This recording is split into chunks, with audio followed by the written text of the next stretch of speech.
Welcome to High Inquiry Questions, video number 4 in Hiring Series. Today's topic is 4 of 9 and describes high inquiry questions used in our case study during a search for a Director of Development. It's about 6 minutes long, and let's get started by, asking a question. What are high inquiry questions? Let's first look at high inquiry characteristics, and then we'll look at low inquiry characteristics. High inquiry questions ask the candidate to perform abstract operations, such as multiplying, simplifying, or thinking in conceptual terms. In interviewing a Director of Development, you might pose a question that asks the candidate to distill the current trends in philanthropy, for example. High inquiry questions ask the candidate to self-rate as to added value, dependability, or efficiency with the defense of the rating. Candidates could be asked, for example, to describe their past accomplishments in government, corporate, foundation, and individual giving, rate themselves on an A, B, C, D, E, or F scale, as in, I would give myself an A in foundation fundraising and a C in government grants, with an explanation of each grade.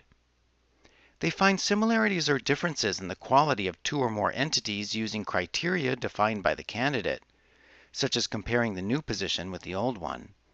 Our candidate might be asked to compare and contrast their past 2 positions, particularly in the area of government fundraising. They make a prediction that is the result of some stated condition.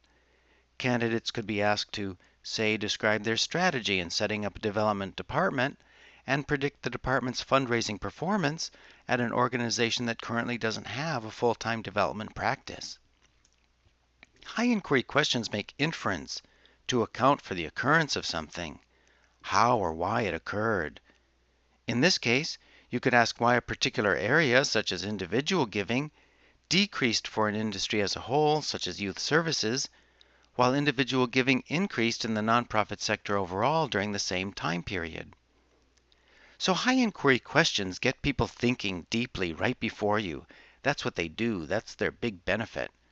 Comparatively, low inquiry questions tend to require yes or no responses and converge toward one correct response. These are often called binary questions with only, say, 2 possible responses, yes or no, for example. Would you like to sit down as a binary low inquiry question? Low inquiry questions tend to elicit the meaning of a term, its definition. What is philanthropy, for example? They make statements of issues, steps in a procedure, rules, conclusions, ideas, and beliefs that have previously been made, such as in the question, please describe the procedure you currently use to acknowledge donor contributions. What are the steps in that procedure? Responses to low inquiry questions could ask the candidate to supply an example of something, as in requesting a writing sample. The question itself is low inquiry because it requires little thought and converges toward one correct response. The analysis of the writing sample, though, is likely to involve lots of high inquiry thinking by the interviewers. To sum it up, high inquiry questions get the candidate thinking deeply in real time. Low inquiry questions don't require that much thinking because they tend to require one correct response. Now let's look at a couple of actual questions from our case study. From interview number 1. What do you think are the critical job challenges for this position, and what in your background will help you succeed in meeting these challenges? Why is this a high inquiry question? The question is high inquiry because it asks the candidate to infer what the actual challenges might be. It also asks the candidate to make a prediction about meeting the challenges based on a stated condition that the challenges are critical. From interview number 2, why is this a high inquiry question?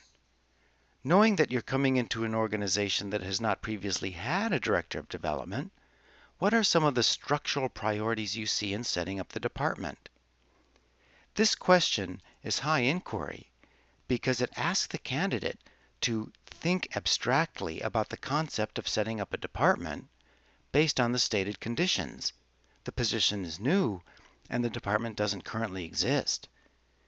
The question also asks the candidate to infer what might be meant by structural priorities. Some of our candidates actually asked us what we meant by that in our case study. We responded by referencing things like reporting and management structures, donor management protocols, and so on. Low inquiry questions are useful, such as, what's the weather like? Would you like some water, tea, or coffee? Would you like to use the restroom?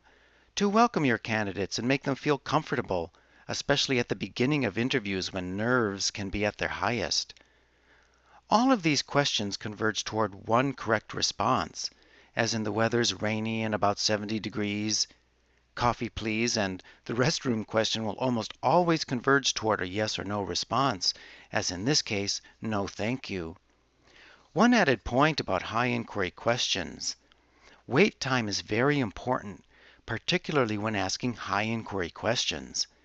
This means that if you ask a high inquiry question, give the candidate some time to respond. Let them think. Don't just jump in because you get nervous for them. Low inquiry questions, conversely, don't require much wait time at all. Thank you for joining us for high inquiry questions. Next up, video number 5, focusing questions.